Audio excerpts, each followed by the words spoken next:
ಗುಡಿ wideness camp. ಹೋದ ಸಲ ಬಂದಾಗ ಎಳ್ಳ ಕೊಳದಲ್ಲೆಲ್ಲ ನೀರು ಹರಿತಿತ್ತು, ಈ ಸಲ ಎಲ್ಲ ಖಾಲಿ ಆಗ್ಬಿಟ್ಟೈತೆ. ಮೊಸಳೆನ್ಲ ಅದು ಅಲ್ಲಲ್ಲಿಯಪ್ಪ ಕಟ್ಟಿಗೆ. ಓಹ್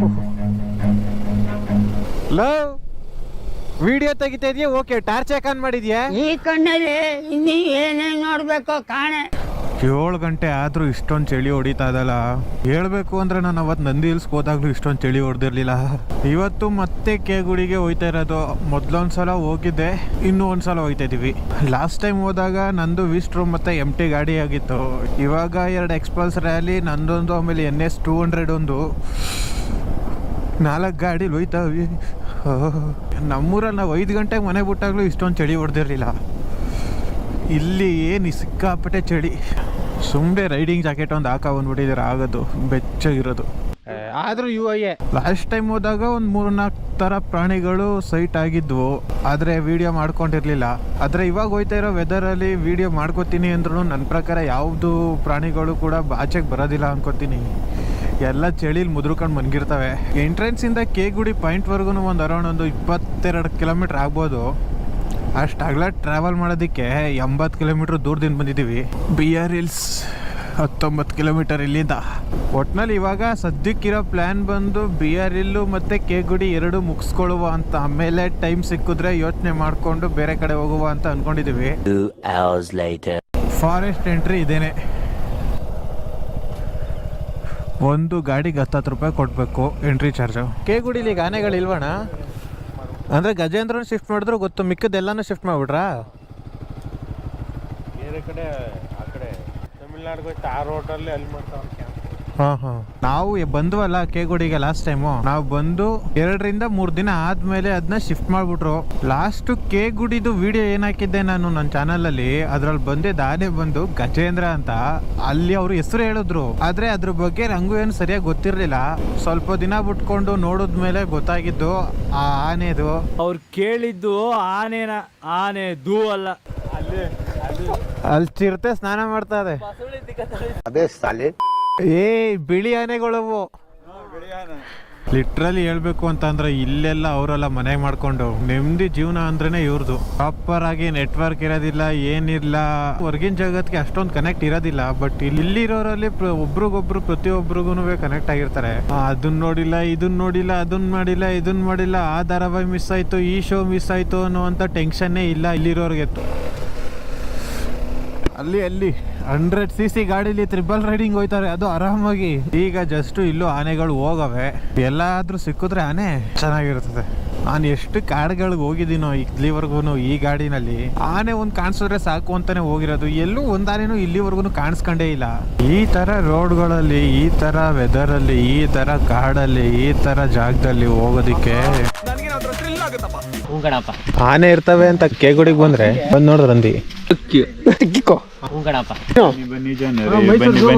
ಯಾಕೆ ಜನರೇ ಇಲ್ಲಿ ಡಿವೈಡ್ ಆದ್ರೆ ಈ ಕಡೆ ರೈಟ್ ಸೈಡ್ ಡಿವೈಡ್ ಆದ್ರೆ BR hills and left side ಹೋದ್ರೆ ಕೇಗುಡಿ.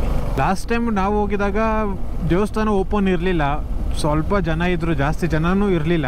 ಇವಾಗ ಓಪನ್ ಇರುತ್ತೆ ಏನೋ ಗೊತ್ತಿಲ್ಲ, 8 ಗಂಟೆ. ಇವಾಗ ನಾವು ಲಾಸ್ಟ್ ಟೈಮ್ ಬಂದಾಗ ಒಂದು 11 ಗಂಟೆಗೇನೋ ಬಂದಿದ್ವಿ. ಫಸ್ಟು ಕೇಗುಡಿಗೆ ಹೊಂಟೋಗ್ಬಿಟ್ಟು ಕೇಗುಡಿನ ಮುಗಿಸ್ಕೊಂಡು BR ಹಿಲ್ಸ್ಗೆ ಬಂದಿರೋದು. ಬಟ್ ಇವಾಗ ಫಸ್ಟೇ BR ಹಿಲ್ಸ್ಗೆ ಹೋಗಿ ಆಮೇಲೆ ಕೇಗುಡಿಗೆ ಹೋಗುವ ಅಂತ ಅಂದ್ಕೊಂಡಿರೋದು. ಕೇಗುಡಿನಲ್ಲಿ ನೋಡುವಂಥದ್ದು ಏನಿಲ್ಲ ಅಲ್ಲಿ, ಬಟ್ ಸ್ಟಿಲ್ ಆ ರೂಟ್ ಒಂದು ಚೆನ್ನಾಗೈತೆ. ಆ ರೂಟಲ್ಲಿ ಹೋಗ್ಬೇಕು ಅನ್ನೋದೊಂದೇ ಇಂಟೆನ್ಷನ್. ಹೆಂಗದೆ ಆ ಬೆಟ್ಟದ ತುದಿನ ಮನೆ ಕಾಣಿಸ್ತಾ ಇದ್ದದೆ. ಈ ಬೆಟ್ಟದ ತುದಿನ ಮನೆ ಹಂಗೆ ಯಾವನ ಪುಣ್ಯಾತ್ಮ ಅದೃಷ್ಟವಂತ ಒಳ್ಳೆ ಜಾಗದಲ್ಲಿ ಮನೆ ಕಟ್ಸ್ಕೊಂಡವನೆ. ಗಾಡಿ ನಂಬರ್ ಚೆನ್ನಾಗದೆ. ಫಸ್ಟು 90, ಆಮೇಲೆ 60, ಆಮೇಲೆ 20. ನಿಮ್ ಸ್ಮೈಲ್ ತುಂಬಾ ಕ್ಯೂಟ್ ಆಗಿದೆ. ನಮ್ಮ ಗಾಡಿನ ತೆಗ್ದಾಗ ಬೆಳಿಗ್ಗೆ 6826 ಕಿಲೋಮೀಟರ್ ಓಡಿತ್ತು. ಇವಾಗ 6922 ಕಿಲೋಮೀಟರು. ಕೇಗುಡಿಗೆ ತಲುಪೋಷ್ಟರಲ್ಲಿ 100 ಕಿಲೋಮೀಟರ್ ದಾಟ್ಬಿಡ್ತದೆ. ಲೋ ಹೆಂಗೆ ಬಂಡೀಪುರ ಬನ್ನೇರುಘಟ್ಟ ಸಫಾರಿ ಎಲ್ಲ ಆಯಿತು, ಇಲ್ಲೂ ಕೂಡ ಸಫಾರಿ ಇದೆ. ಜಾಗ ಎಲ್ಲ ನೋಡ್ತಾ ಇದ್ರೆ ಇಲ್ಲೆಲ್ಲ ಓಡಾಡಬೇಕು ಅಂತ ಅನಿಸುತ್ತೆ. ಆದರೆ ಡಿಪಾರ್ಟ್ಮೆಂಟ್ ಅವ್ರು ಇಲ್ಲೆಲ್ಲ ಆಪ್ಷನ್ ಕೊಟ್ಟಿಲ್ಲ. ನಾವು ಓಡಾಡೋ ಥರ ಓಡಾಡೋದಕ್ಕೆ ಏನಾದರೂ ಆಪ್ಷನ್ ಏನಾದರೂ ಕೊಟ್ಟಿದ್ರೆ, ಅದು ಈ ಕಾಡಲ್ಲಿ ಗೊತ್ತಿಲ್ಲದಿರೋ ಜಾಗದಲ್ಲಿ ನಾವು ಮೇಯ್ನ್ ಆಗಿ ಈ ಕಾರ್ಡ್ ಬಂದು ಟೈಗರ್ ರಿಸರ್ವ್ ಫಾರೆಸ್ಟು. ಟ್ರ್ಯಾಕ್ಟರ್ ಐತೆ, ಮರ ಐತೆ, ಏನೇನೋ ಮಾಡ್ತಾರೆ. ಇಲ್ಲೊಂದು 2-3 ಜಿಂಕೆ ನೋಡ್ದು ಅಷ್ಟೇ. ಬಟ್ ಹೋದ್ಸಲ ಕೇಗುಡಿ ಕ್ಯಾಂಪ್ ನಿಯರು ಹಿಂಡೆ ಇದ್ದು. ಅಟ್ಲೀಸ್ಟ್ ನೋಡೋಕ್ಕಾದ್ರೂ ಒಂದು ಆನೆನಾದರೂ ಸಿಗ್ಬಾರ್ದಾ? ಅಷ್ಟು ದೂರ ಅಷ್ಟೊಂದು ಪೆಟ್ರೋಲ್ ಎಲ್ಲ ಖರ್ಚು ಮಾಡ್ಕೊ. ಓ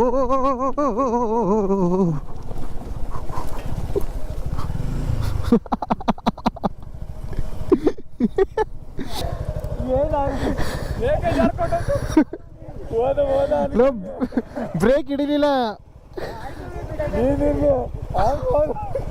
ಅವನು ಬಿಡ್ದು ಬಿಡುವನೆ.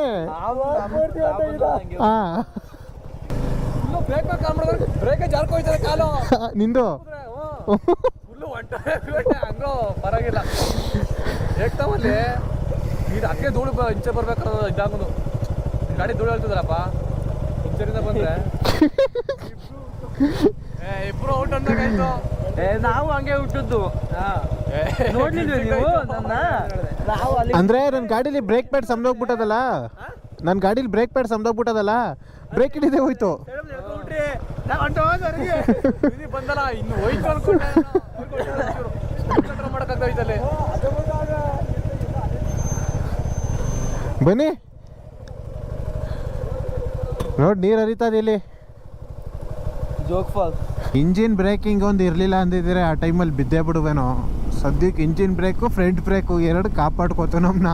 ಜಿಂಕೆ ಜಿಂಕೆ ಎಲ್ಲಿ ಇದ್ಯೆ ಬೇಗ, ನಮ್ಮ ತಾಯಣ್ಣ ನೀನ್ ಆಡ್ಬೇಡ. ಫೈನಲಿ ನಾವೀಗ ಕೆ ಗುಡಿಗೆ ಬಂದ್ವಿ. ಇದೇ ಕೆ ಗುಡಿ ನೋಡ್ಕೊಳ್ಳಿ.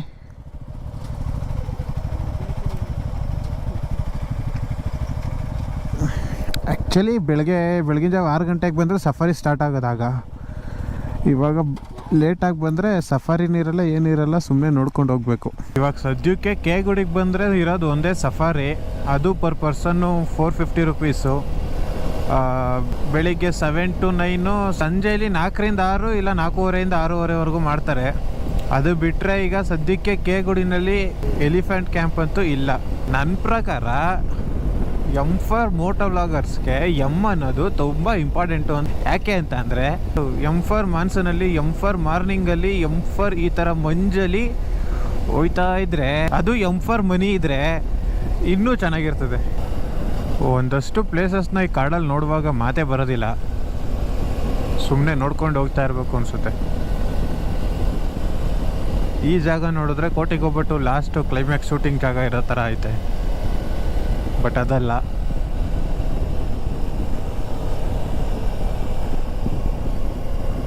ಅಲ್ಲಿ ನರಿ, ಇಲ್ಲಿ ಚಿರತೆ, ಕಾಡಕ್ಕೆ ಬಂದಕ್ಕೆ ಮೋಸ ಆಗಲಿಲ್ಲ.